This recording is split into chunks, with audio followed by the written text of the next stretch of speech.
Welcome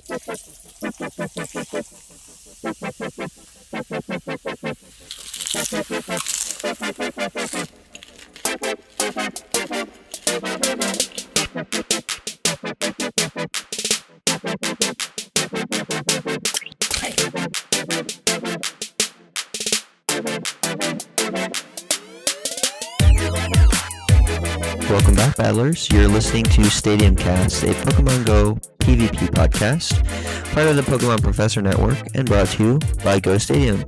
I'm AJ, and with me today is PolymersUp, aka Justin, aka the Mad Scientist, aka Walter White, and also Devo, aka It's SMOGONdevo, aka the Pretender, and also my friends. Welcome. Hey, it's good to be on. Hey. We're going to be talking about Cliffhanger, and you two were the sorry souls that were available to record a podcast with me and talk about how this whole thing was built. For those of you who don't know, the Cliffhanger meta is the Go Stadium exclusive tiered system. We have 17 points available for your team building, and there's 4 tiers, including Tier 0, which is 9 points, Tier 1, which is 5 points, Tier 2, which is 1 point, and then the Tier 3 picks are free, 0 points. Of course, you're limited to 6 choices. You show those 6 choices to your opponent, and you're limited to 3 in the Great League. There's an infographic on Twitter, and I will link that in the episode links below. So, I was a little bit involved in the process here, but both of you guys were in the day-to-day nitty-gritty selection of tiers. And I'm curious, Justin, what was the inspiration for this Cliffhanger meta? Currently, the paradigm of like type-restricted formats, like Sylph Cups, has provided like a lot of diversity since the introduction of competitive Go PvP.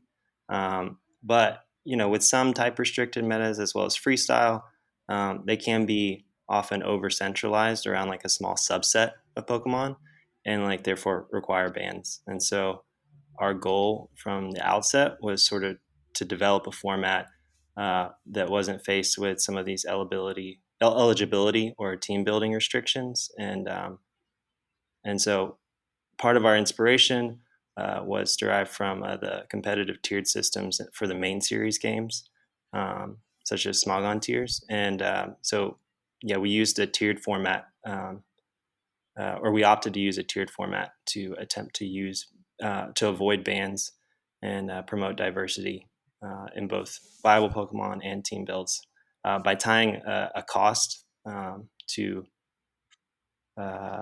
traditionally dominant freestyle picks. And so rostering those would come with a certain a penalty or a disadvantage. So how do you even start by tackling this? I mean, I know it started as a small group, and we knew that we wanted to make a sort of meta of some sorts, and then we opted for sort of the points format, but it's kind of like a crazy task to even begin with. How did you guys begin? Yeah, so we first, had a lot of conversations about how many tiers we wanted to start with, and there was the concept initially of wanting to eventually get to a point system, but first we wanted to sort of define what fell into each tier, and then so we did that with a smaller group of people, just because it's easier to have those like very in-depth conversations, and then we sort of expanded the circle out and brought in more people to really vet like tier placement and things like that. And then that's really when we got into a lot of the details of the format, was in that larger group setting, such as like what team builds do we want to allow? Like, do we want to allow 2, tier 0 picks within a same team? And that's how we basically built the point system, is to basically reflect some of those choices.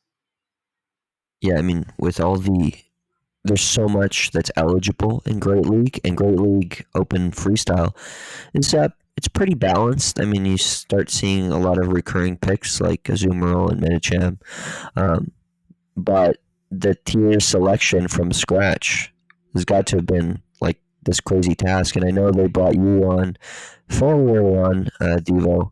Well, tell us a little bit about how that tier selection process went from the beginning, and as it got a little bit more mature. Yeah, well, Polymers kind of touched on it a little bit, but basically, we kind of already had something set up with an older tier list, and then I had worked independently on something quick as well. So we took those two, I guess, little sheets we made and used that as a basis. Then a few of us came together. We started talking about them. I tried to give some rough placements, sorry, based on both of the lists. And then once we had that, we met up again over a few days. We did some discussions on where some things would have sat. And as we were going through them, we kind of just asked ourselves, like, what would be the impact of something being in a certain tier in our reflections. And once we kind of had something tangible to work with there, we actually brought in more people and we expanded the discussions. And you got roasted heavily Yes, from your different choices. yes, yes.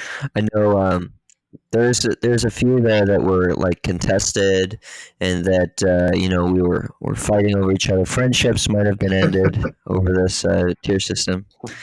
In the end, it was a good product. So I'm pretty happy with how it all turned out. I mean, you can always tweak Oh, it, yeah. but there's a few sort of controversial choices. I know in the in its inception, you guys came up with all of the Wormadam options being in the same Yeah. tier, and so like I sort of came in as like, well, Wormadam Trash seems to me like the better clear pick of the three, and the other two might not have so many applications right now. And so we all kind of recognize, right, that some of these are going to have to change over time. Oh, for sure. And I think that's what we're hoping to do going forward. We want it to be flexible and adaptable. Mm-hmm. Yeah, I think that's also why it's good to have, a conversation within a larger group so that, some of the initial logic for tier placement can be, you know, explored a little more or, yeah. Mm-hmm. So what were some of these? I have a few that come to mind of like these spicy, controversial tier choices. I'll just start with one, and then we'll go back and forth. And if you guys think of any others, I'm very curious because when we posted this on Reddit, definitely a few people have their passions for certain Pokemon, and they feel like Umbreon, for example, getting into a tier two was a bit it was a bit unfair to the bulkiness of that Pokemon. So what was sort of the logic going in with Umbreon being in tier two? We'll start with Justin. Yeah, so Umbreon is a really great TDO option. It wins a fair amount of neutral matchups just because of its bulk and its damage output with pretty decent moves. But it tends to lose to a lot of the tier 0 and tier 1 picks despite that. Sometimes because of those dealing super effective damage, and sometimes because they just out TDO Umbreon. Um, and so it was definitely one that was on the border, and we had a lot of in-depth discussions about it. But ultimately, we felt like it wasn't going to be on every team, and wasn't even potentially going to be um, uh, an obvious or necessary pick in that tier 2 due to value. And we also kind of felt like if we bumped it up to tier 1, then it probably wouldn't see any play um, in comparison with its other tier 1 counterparts. Right. I mean, so situationally, because of the points infrastructure, Umbreon was hampered down. It seems like if there was a 2.5 tier, Umbreon would be spot right in the middle of that run, right? Yeah, between like 1 and 2, I think. Or I guess it would be 1. Yeah, it would be like a 1.5 tier since we're doing it like golf. Yeah, it's a borderline case for sure. Yeah. And also, I know Mew uh, was at some point Mew was going to be like a tier. I want to say a tier 1 or even 0 on some of your Yeah, guys' I think lists. we bounced between 2 and And 3. yeah, so tell us a little bit about Mew and its process and how it ended up being in the tier that it's Yeah, in. I Devo. was one of the initial people who wanted it to be much higher. I guess the main appeal of Mew, which a lot of people I think have begun to kind of see, is just that it's so versatile. You can really just fill any role on your team. So a lot of that was pretty much the backbone behind our discussion. We didn't want something that could have potentially filled any hole in anyone's team because it could just be like any role. We didn't want that to be like a free option for a lot of players. But as we were looking into it, it did seem that Mew somewhat underperformed in those roles, and the fact that they're so specialized, as well as playing the TM game with Mew, just seemed to make it so where it couldn't really be abused as much as we thought. So it didn't quite warrant the tier 1 placement, but it felt good at tier 2. Yeah, it almost had like it's almost like some weird combination. It doesn't quite have the bulk of like other tier zeros or tier ones, um, but it can almost serve that sort of specialized counter role depending on what moveset you choose that you get from some tier twos and then definitely a lot of tier threes. Um, Yeah, I mean, if you gave a bad, so to speak, I'll put this in like kind of quote marks, but a bad Pokemon with good moves, you know, it can still perform in its niches. Like for example, Haunter is very very glassy, but it has really good moves, and it's got the right typing to help it against the counters it's set up to deal with. And so Mew's kind of like in a similar position. Its typing helps it resist, like the psychics, like the confusers, and also counter from DD. And then its moves are literally almost about everything. So it can counter what it needs to counter if you have the TMs to deal with it. Yeah, it's one of those ones where it's like it can do just about anything you want it to, but it can't do everything you want it to, with one move set. And so that's ultimately why I think it sort of slid a little bit.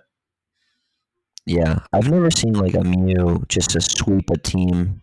It's really just a Yeah, tech counter for one thing that's giving you problems. And so that's kind of the logic with those different tiers, right? A lot of them, um, if it's a mon that uh, kind of checks a lot of things as opposed to counters like a wide swath of Pokemon, it was probably brought down a little bit. And another one, the Charmers, for the most part, are all, well, the traditional Charmers are all in tier 2, except Togekiss. So, what was sort of the logic, Justin, with Togekiss being a free pick as opposed to like Clefable and Wigglytuff? So, I mean, there was definitely a lot of discussion about Togekiss too. It got compared to Clefable and Wigglytuff quite a bit due to Mirror Twilight, and Smogon's actually really familiar with those sort of differences, so maybe he could yeah, jump in on that a little bit as well. But basically, some of the ones that I recall are the ghosts tend to beat Togekiss, where Wigglytuff and Clefable do a little better, and then Azu was another big one, as well as the head-to-heads. But there were definitely some matchups that we found over the course of team building um, that definitely have Togekiss getting an edge in this type of a meta, which we didn't fully anticipate. So, Smogon, did you want yeah. to talk I'm about I'm that a little bit? definitely for doing a revision in the future to bump Togekiss up a tier. I think it probably deserves that now. I mean, it has some pretty great matchups, especially against like something like Meganium, or just in general has like a bunch of weird niches where it seems to be that it's worthy of a lot of team placements. Even I find myself basically slapping it on almost all of my Cliffhanger teams. Yeah, but it, Yeah. it is very similar to the other charm users. We found that typically it would do a little worse than them just given its bulk, and especially in the cases of like head to head and versus Zoom roll. So that's kind of why we devalued it at the beginning, I guess. But yeah, I think now it's definitely shown us that it's worthy of being at least 1 point. Yeah, and if you look at like general matchups against for example like one shield against with just charm against the field in Great League, it does lose quite maybe like 20 or something more matchups against the entire Great League than Wigglytuff and Clefable. It might be more than that actually, I think, but it's a noticeable difference for sure. Um, but some of its matchups against just with that Mhm. flying typing uh, really provides some sort of dual role uh, type Yeah, and it still coverage. keeps its like fundamental coverage versus something like Altoria and Metachem, which is really great. Yeah, and its moves are a little bit spammier. I mean, Charm Yeah, doesn't charge very fast, but being able to get to Aerial Ace or Ancient Power a little bit faster than, for example, Ice Beam on Wigglytuff, that's kind of a nice little oh for perk sure. too. Even it's even quicker than Meteor Mash on Clef. Yeah, Yeah, for sure. Another spicy tier zero, uh, or sorry, tier zero, tier three 0 point pick was Charizard. I know we got a little bit of hate on Reddit for making Charizard free, and despite that little bit of hate, we're not really seeing that many Charizard teams. To be honest, I have yet to go up against one. So I agree with the placement of Charizard, but what was sort of the rationale Yeah, with making Charizard yeah. free? Well, we did notice that too when we had created the list. Charizard is one of the things we kind of brought out, like, hey, shouldn't this be a bit higher? But again, it kind of goes back to that Umbreon point where when we compare it to the higher tiers, it doesn't quite perform as well as you expect it to or really need it to. So maybe that's just because Fire type has a tough time generally in the open field. Um, but yeah, that was pretty much the reasoning. It just didn't quite perform as well as we wanted to. So didn't really fit the tier. yeah. I think Charizard as a fire type is one of those ones that can give certain teams a lot of trouble if you're like steel and grass Yeah, heavy. Um, and then that flying typing helps with certain fighting matchups as well. But at the same time, it also loses quite a number of neutral matchups because of its lack of mhm. bulk. Even when you compare it to like Skarmory, I don't think it quite plays out as dominant as you want it to, if I remember correctly. At least when I played it. Yeah, that's a great point. Yeah, Yeah, but Yeah, I mean, it was eligible with in Ronzong too. Yeah, yeah, Kingdom, and it wasn't very much hmm used, if I recall. right. Um, there's been a couple metas where it's been allowed, but um, not a not a very super popular pick like in Tempest as well. I know some people tried to use it and they tried to call it a Skarmory Yeah, counter. You guys, Charizard is not a Skarmory counter. Deal with it. It's a check at best, but you don't want to be taking those neutral sky attacks or air slashes. And if you don't have any kind of energy advantage, you're not going to get to two blast burns. So they're just going to shield it. yeah, that's a tough one. I think that one's one of the ones that flips. I believe when Skarmory has like a little energy lead too, so it's not a great matchup for Charizard. Yeah, like in a counter switch situation. Yeah, So, what are some other picks that come to mind that you either would like to change moving forward, or that you're happy with the placement, even if it was a little controversial? I think I'm happy with Metagem. Yeah, a lot of Oh yeah, people did want to bump it down a tier, but I was kind of worried that it would get a bit too much play. And at the same time, I don't quite think it's on the level of something in the tier zero, like specifically Azu and Didi. But I like where it is just for the sake of balance for the meta as a whole. If it was too free, everyone would just run it, and the meta would just get immediately more unhealthy, in my opinion. with Medicham running around. So, I don't know. Medicham is ranked pretty high in a lot of the TDO rankings, and that power up punch counter combo with its bulk is definitely nothing to sneeze at. I mean, it loses to DD and Azumarill, but it can beat them too in certain situations. So, as we've sort of learned just by observing them, ironically, you kind of want Ice Beam on Azumarill to deal with a 2 Shields Medicham. So, you wouldn't expect that. And Altari and Skarmory were on the verge of being tier 1 picks, but they ended up being tier 0 for balance reasons, right? Yeah, that was an interesting conversation too, within the group. So those two flyers in particular, we talked quite a bit about whether or not how significant the drop off was to Noctowl, Lugia, those guys. To Noctowl specifically, which is a really bulky flyer in its own right, and gets those ghost matchups, which can be advantageous. But ultimately, we decided to promote them to tier 0, and I think it worked out great because we're still seeing them being picked and being that sort of center point of a lot of team builds, and it just really opens up the flyer options for lower tiers without that being sort of obvious choice at tier 1. Right. And then there's go ahead.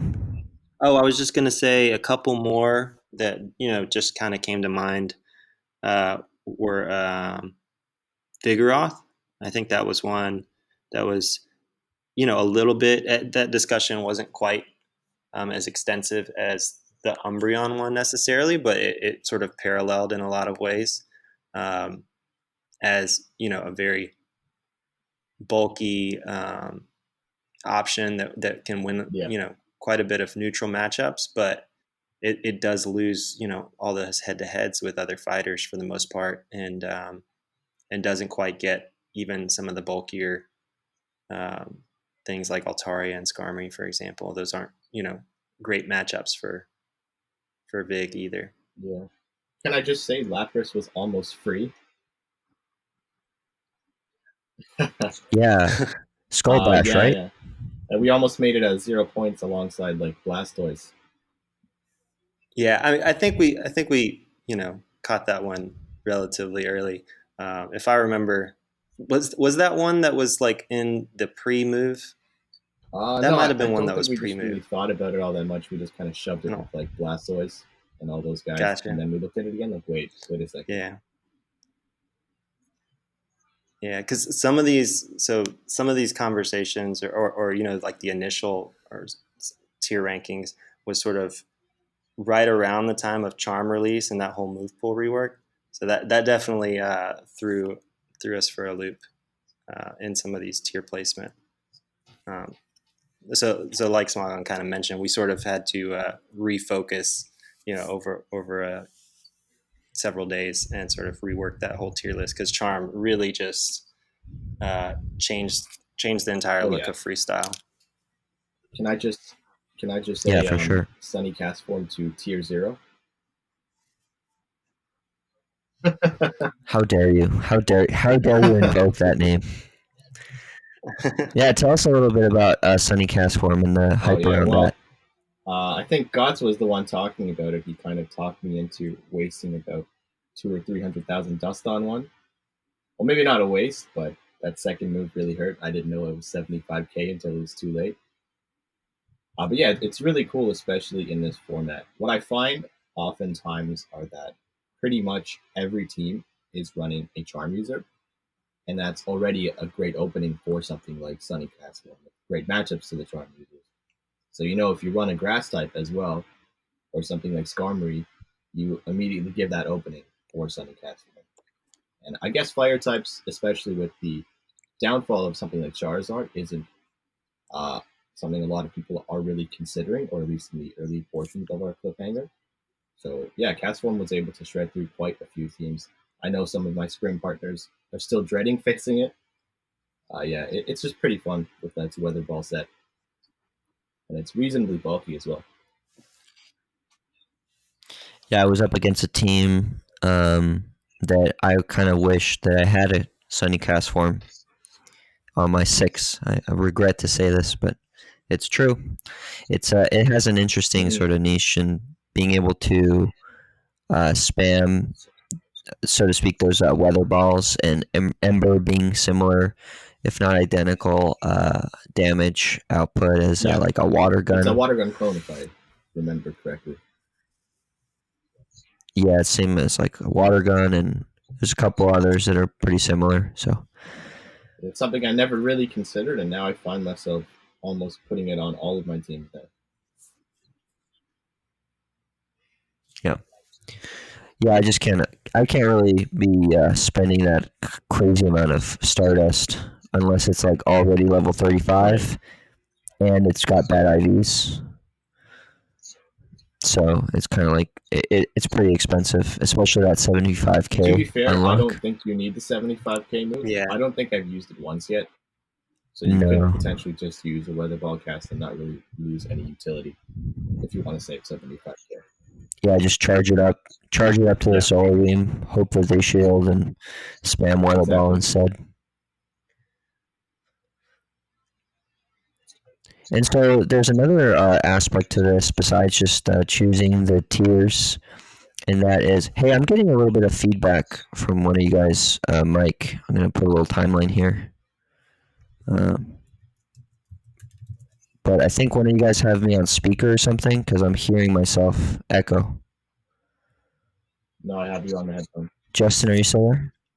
Yep. Okay, I'm gonna mute one of you. I Just just turned my volume down a little bit. Maybe okay. that'll It's help. not Justin. I'm muting Justin now. And as I'm talking, I'm hearing myself in your mic, Or Devo. maybe if I turn down the volume. Try again. Yeah, so I'm talking right now, and yeah, I don't Oh, hear it's weird. myself Okay, anymore. fix it then. Okay. Okay. So I'll just restart from the point of I'm about to ask about the Sure. point system.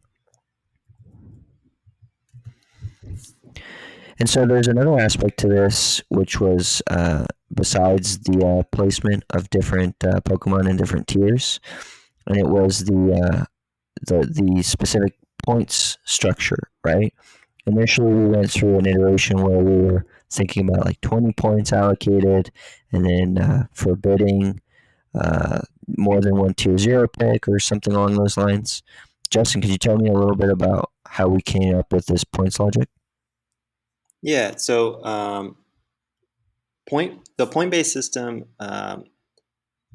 was preferred over like a limited builds approach because it just really gives more agency to the trainers to explore, multiple roster archetypes and doesn't sort of restrict them to like a much more limited uh, team build type format, such as like pick two from this tier, and then one from this tier, and then three from a third tier, something like that. So this process, it's more about core accessibility rather than actually trying to correlate performance to tier value or anything, you know, uh, like that. So, for example, like Umbreon at 1 point, um, might seem like a great value if you compare that to Altaria at 9 points, because you're just sort of thinking, Umbreon's definitely much better than 1/9 of Altaria's matchup performance overall.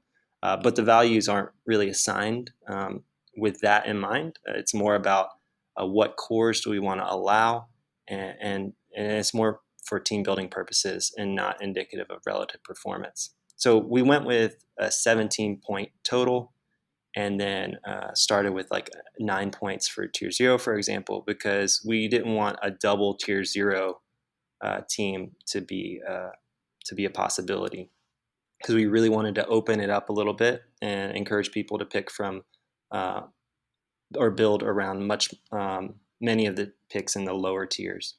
And so that's sort of how we got to that. It's not really the nine 5-1-0 might seem a little arbitrary, but there's definitely a lot of intention behind that, and it definitely took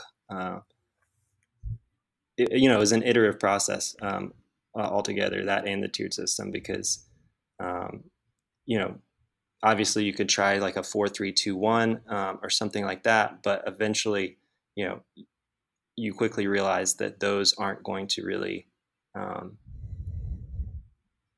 fit the tiers quite as well, and so we had some really smart people help us out with that. Yeah, I know Torpedo Yeah, kind of came into the conversation, helped us a little bit because initially it was, I want to say that the points sort of did correlate to that performance. Like it was something like tier 0 might have been 7 points, tier 1 might have been 5 points, tier 2 might have been 3, something along those lines.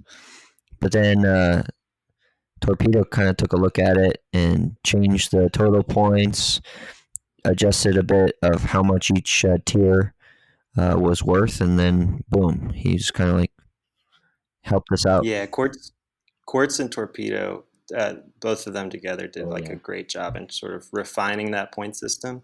Because, like I said, basically we had the idea of like here are the cores that we want to be accessible from a team building standpoint, because certain things like a double tier 0 team build might potentially be too dominant within this format. It might become the overwhelming like choice for team builds, and we definitely wanted to encourage people to explore different team builds, to pick from lower tiers and middle tiers, and not sort of have a format where everybody was picking two tier 0 picks and then just filling their team out with the lower tiers, and those middle tiers sort of get lost. So uh, identifying that those point values to fit that was definitely key. Yeah, for sure. And so I'm sure with these tiers in mind and maybe some slight adjustments, we could potentially see other systems spawn, right? We could potentially see like a draft Oh format, yes, or we could definitely see, understandable. um, yeah, right. So what are some other sort of ideas that have been floating around of possibilities, if you can share, Uh, yeah. Well, we Devo? haven't gotten into a whole lot of discussion yet. Just more so ideas. But when we actually sat down and we started talking about the tiers in general, just before even the cliffhanger format, one of the things we wanted to do was make it flexible and able to be applied in different ways. So over time, we will definitely be increasing the tiers, uh, creating more really, and then spreading things out potentially more, or at least fleshing out that tier 3 into several different layers. And once we have that, I think there are a lot of applications. You were saying one of them, draft format, could be really, really cool. I'm not sure how it would work yet, especially in like a Sylph context. But yeah, even like revisions of Cliffhanger with increased tiers that force you to look at even lower options. Yeah, absolutely. Yeah, and I think another interesting one is I've seen a lot of excitement around this format, a lot of great feedback, and just an overwhelmingly positive response, both on Reddit and the Discord. Um, we've seen like local communities even say that they're going to run this as their off-season tournament. Of course, we're running them on the Discord, and so it's just been great to see, and also see some of the creative ideas that people have had. And one of the things that I've kind of seen come up is this whole idea of like, let's have a 0 point cliffhanger tournament or something like that. Um, I think that's something we definitely. The comparisons have been to like a UU Smogon tier type tournament from the main series, and I think that's something that we might attempt to tackle in the future. That's would take a little bit more balancing, because currently we didn't evaluate that bottom tier for balance. Um, to really fit that type of format and maintain balance. But that could be a cool future project as well, is to try to build in some of those, extend the tiers, the tier list, and then build in some of those necessary bands. Yeah, and if we don't do it, someone else will. I think you've already seen some communities say only tier 3 picks are allowed. I've been toying with this idea with my community of banning certain tiers for players that, it's kind of like a laid back, not very competitive community. So, like, anybody that's kind of getting their feet wet has, kind of no restrictions as far as, they just use the tiers as they're laid out. But someone who might be more experienced, their handicap is they can't use tier 0, or they're only limited to 13 points or something, or 9 points. So there's different iterations out there, and it's all kind of really interesting what people are doing with this format. Yeah, the point handicap one is really cool. I think I saw someone, say that they had different point caps based off of season 1 rank. So like aces in their community had I don't know, maybe 13 or 14 points to spend or something like that, and then challengers, and rivals and below had more points to play with. It's pretty cool to see. For sure. I'd like to also, I know that only you guys were kind of available to do this, and there's just a lot of people, I want to stress that helped out with this project. I'm going to mention a few of them that were kind of key members, stress tested this team, the team building aspect to it, helped with the tier selection. So in no particular order, I'd like to thank T. Rostel, Quartzian, Alfendal, Gaston Augustine, Bella Bellem, Gots, Choose to Master, Kakuna Matata, Torpedo Runner, B-Gold, Caleb Ping, Brandon, I'm going to keep going here, Alpha Foob, House Stark, JR Honda, Scotty, Trunk de Bear, Wrangler, and I guess very cool guy Noah too, sort of.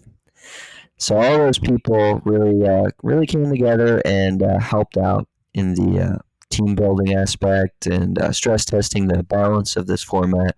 So I want to just thank you guys again for taking the time and being on this podcast to talk about Cliffhanger, because it's really interesting. Yeah, no problem. It was really fun to make. Yeah, thanks. It was fun. Anything else you guys would want to say to the PvP community? Just look forward to more tiered formats in the future. Awesome. It and expanding it. For sure. You can find It's SMOGONdevo on Twitter at It's SMGN Devo. That's DEVO. And you can't find Polymers except on Ghost Stadium Discord. You can find Ghost Stadium on Twitter at Ghost Stadium PvP, and make sure you check out all the awesome links in the description for this episode. That's a wrap, folks. We'll see you later. Thanks again, Justin and Devo. Yeah.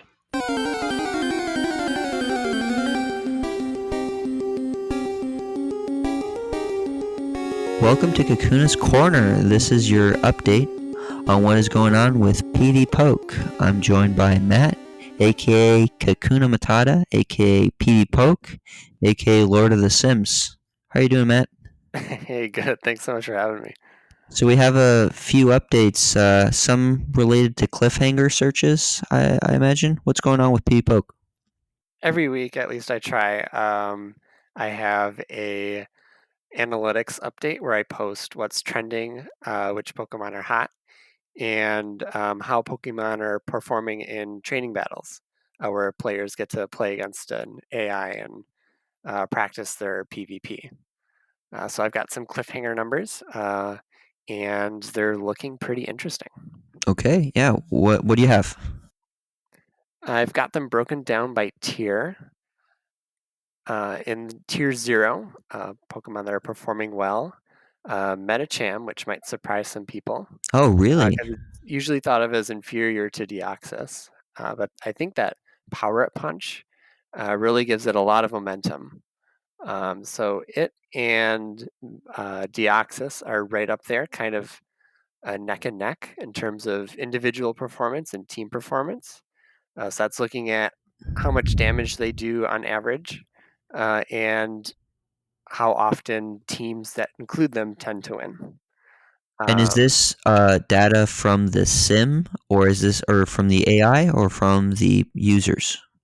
It's from both. Oh, okay. And it's a little tricky trying to put it all together because you try and look at, you know, if a Pokemon is really good because just players are using it, or if maybe even the AI is better at using it than the players.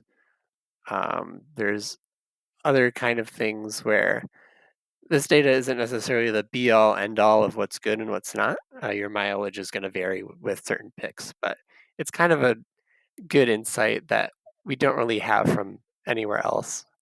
That's pretty interesting to look at. Awesome. Yeah, I wouldn't have expected Medicham at all. In fact, I think I've yet to see more than like one team that does rock Medicham.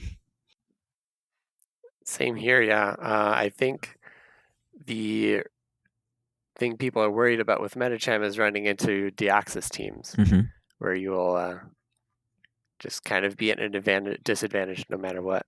Now, do you have any data on what supporting Pokemon are being paired up with Medicham? There is one top team with Medicham that pops up in the top 6 performing teams. That includes Medicham, Bastiodon, and Togekiss. Oh, wow. I'm guessing Togekiss is probably that, bodyguard against Sableye, who is really, really prevalent in Cliffhanger so far, it seems. Yeah, I know my team has Togekiss, but it seems like that particular lineup might even be a little weak to Deoxys. Yeah, absolutely. And it's interesting to look at some of the top teams too and go, hey, that one's a little weak to Deoxys, that one's weak to Sableye, that one's weak to Altaria. And that's one of the challenges with Cliffhanger is you can try and build a perfect team, but there's always going to be some gaps that are really challenging to account for. Yeah, for sure. Are there any other surprises from the data you've seen so far? I think most of the data looks about what you'd expect. Tier 1, for example, you've got Hypno, Swampert, Bastiodon, Air/Tropius. That actually seems to be a pretty common theme wherever Tropius pops up. Air Slash in general looks a lot better than Razor Leaf. Yeah. I think Razor Leaf has been really good as a tech, but just against a broader swath of the meta, it seems like Air Slash charges faster, deals a decent amount of neutral, and is just overall more balanced. For sure. And with all that bulk, Air/Tropius can really put out a lot of damage. Tier 2 looks about like what you'd expect, I think. I'm really liking Skullbash Lapras so far. Oh, wow. Yeah. That's been a fun one. Well, yeah, that's very interesting. I would not have. I would have possibly put money against Medicham here, just because. I mean, the main reason we put it in Tier 0 was for balance purposes. The fact that DD and Azumarill are up there makes a lot of sense from the 9-point standing, but I think Medicham, Skarmory, and Altaria were a little bit more up in the air. And so that's interesting to see that a lot of teams are still rocking Medicham. And they're performing well. Yeah. Well, I'm glad some people are trying it because otherwise we wouldn't have data on it, One thing that I've looked at a couple days ago that you brought your article on the Cliffhanger meta. It's very interesting, and you have a really, really cool infographic there breaking up the different categories within Cliffhanger. And I've gotten a lot of good feedback from just players using this as kind of their starting point. You want to tell us a little bit about this article? Yeah, for sure. I posted an article last Saturday, I think it was, kind of highlighting a step-by-step process of how to build your Cliffhanger team using a slot or category system. And you kind of go through and pick your team layout and then go slot by slot, picking, I want a 5-point anti-flying Pokemon. I want a 1-point anti-tank Pokemon and things like that until you have all the basic coverage you need. And you can kind of see from the infographic, there's a lot of choices and possibilities to make.